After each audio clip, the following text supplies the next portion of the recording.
जय माता दी दोस्तों, आप सब कैसे हैं। आशा करती हूँ आप सब स्वस्थ और सुरक्षित होंगे। मैं भाविनी अपने चैनल में आप सभी का एक बार फिर से स्वागत करती हूँ। कैसे हैं आप लोग।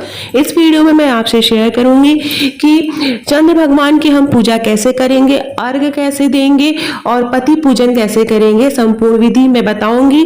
कुछ छोटी छोटी बातों का हमें ध्यान करना चाहिए। अगर हम दिन भर निर्जला व्रत रह के पूजा करते हैं तो हमें छोटी छोटी और चीजों का भी ध्यान रख ले तो हमारा जो व्रत है वो सफल होगा।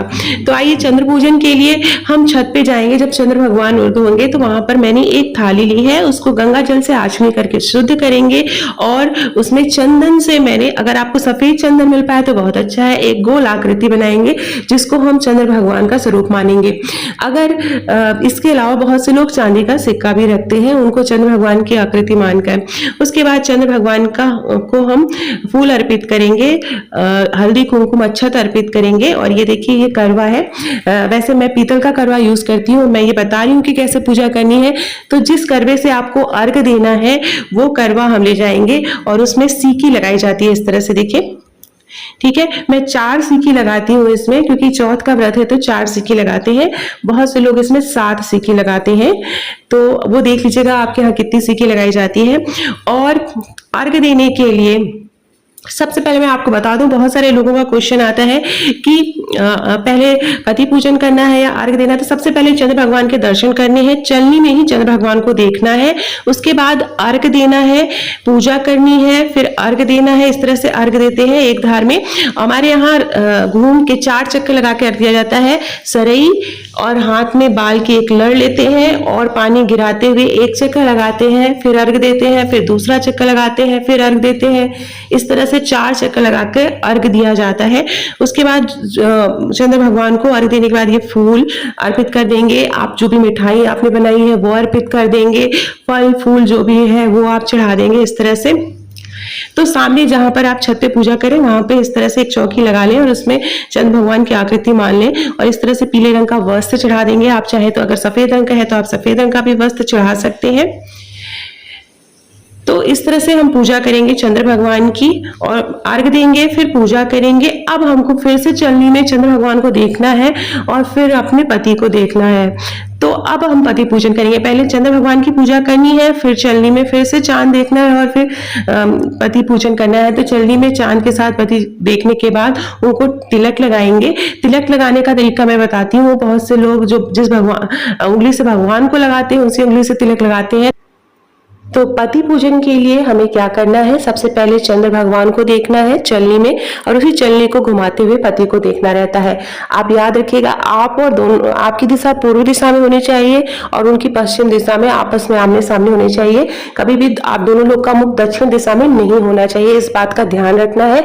उसके बाद हमें जो है तिलक लगाना रहता है। तो ये देखिए किस हाथ से, किस उंगली से तिलक लगाना है। ज्यादातर हम भगवान को इस बीच वाली उंगली से तिलक लगाते हैं, लेकिन जो है पति को खास तौर पर करवा चौथ के दिन तिलक लगाने के लिए ये देखिए इस तरह से अंगूठे के साथ जो पहली उंगली है उसको इस तरह से तिलक लगाना होता है।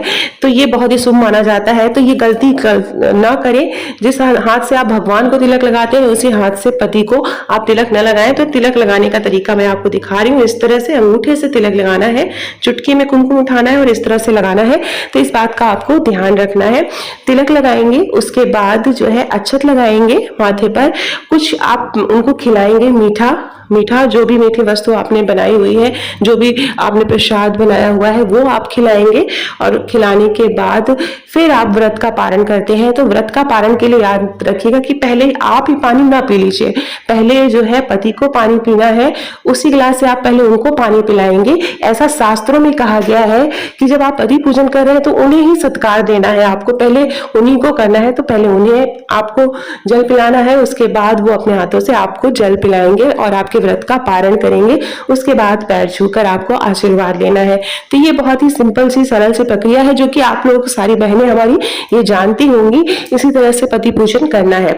उसके बाद आपको वापस आ जाना है। अब मैं आपको करके दिखा रही हूँ कि कैसे जो है करना है। वो एक तरह से था। तो इस तरह से देखिए चंद्र भगवान की हमें पूजा करनी है। तो आप ऐसे छत पे भी कर सकते हैं और दो तरीके हैं, आप चंद्र भगवान का पूजन आप थाली में करके भी कर सकते हैं, या आप एक जगह बना लें छत पे जहाँ पे आप पूजा कर रहे हैं या जहाँ से आपको चांद दिख रहे हैं घर के बाहर से, वहां पर आप एक जगह बना लें और इस तरह से सारी चीजें आप भगवान के नाम से वहां पर चंद्र भगवान के नाम से चढ़ा दें।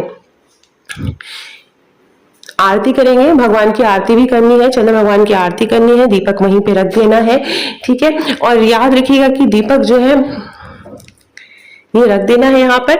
और इस तरह से देखिए पीतल के करवे से मैं करती हूँ, तो ये बहुत सी जगह मिट्टी के करवे से भी पूजा होती है, तो उसी करवे से बहुत से लोग जल पी लेते हैं और फिर वो करवा झूठा हो जाता है, फिर हर साल नया करवा लाते हैं।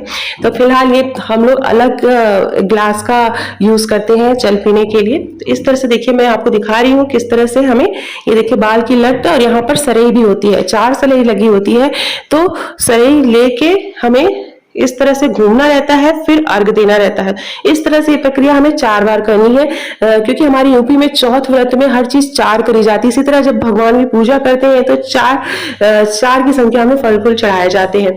तो ये देखिए इस तरह से हमें घूमना है, जल गिराते हुए, बाल की लट को भिगोते हुए और सरई हाथ में लिए रहना है, एक एक सरई, और इस तरह से हमें अर्घ देना रहता है। तो ये संपूर्ण अर्घ विधि है, आप देख सकते हैं, ऐसे ही मैं करती हूँ और यही तरीका मैं आपको बता रही हूँ। हमारे उत्तर प्रदेश और आसपास के जो एरिया है, इलाहाबाद, बनारस, इस एरिया में इसी तरह से चंद्र पूजन किया जाता है। उसके बाद देखिए इस तरह से चलनी में चांद देखना है, उसके अंदर दिया रखना है। याद रखिएगा जो चलनी है आप कभी भी प्लास्टिक की चलनी न रखें, नहीं तो जल जाएगी।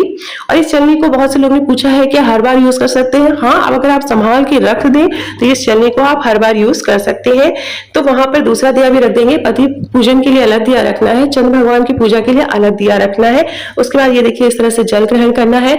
जल ग्रहण याद रखिएगा पहले पति को पिलाना है, उसके बाद ही आपको जल ग्रहण करना है, ऐसा हमारे शास्त्र में, सनातन धर्म में कहा गया है।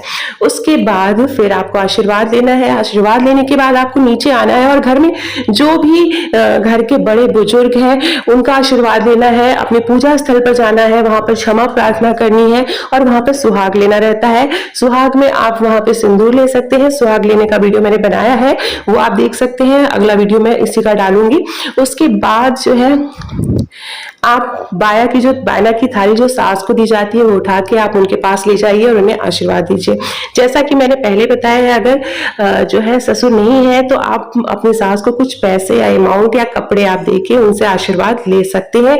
घर में जो दूर लोग हैं फोन पे आप उनसे भी, बड़े बुजुर्गों से आशीर्वाद जरूर लीजिए, क्योंकि बड़ों का आशीर्वाद बहुत लगता है। मेरे चैनल पर आप अगर पहली बार आए हैं तो मेरे चैनल को प्लीज सब्सक्राइब कर लीजिएगा और ये वीडियो पसंद आए तो दोस्तों के बीच में जरूर शेयर करिएगा। कोई भी क्वेश्चन है तो आप कमेंट बॉक्स में मुझसे पूछ सकते हैं, मैं जल्द से जल्द आंसर देने की कोशिश करूंगी। कोई भी